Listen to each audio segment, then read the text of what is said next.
One man's trash is another man's treasure.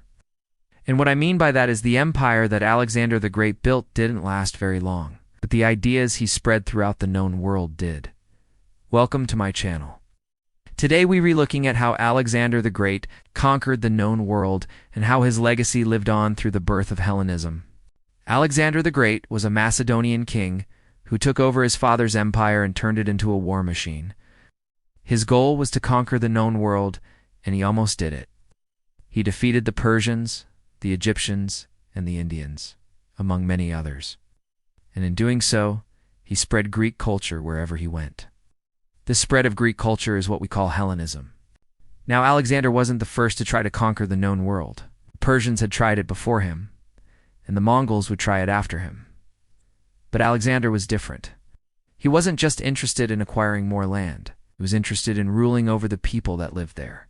He wanted to create a new world order where everyone followed Greek customs and spoke Greek. And for the most part, this is what happened. After Alexander's death, his empire was divided among his friends and family. But this didn't matter, because Alexander's ideas had already been spread. Everywhere he went, Alexander founded new cities, many of which were named Alexandria. He encouraged trade and cultural exchange, and he even adopted some of the customs of the people he conquered. For example, he wore Indian clothes when he visited India, and he kept a Persian queen as his concubine. Now, not everyone liked this cultural exchange. Some people preferred to stay in their own little corner of the known world and not interact with the outside. But this wasn't possible for most people because Alexander's empire was so vast and interconnected. If you wanted to trade or travel, you had to go through his cities and follow his rules. So yeah, Alexander the Great didn't create a lasting empire, but he did create a lasting legacy. And that legacy can be seen in the art, architecture, and literature of the ancient world.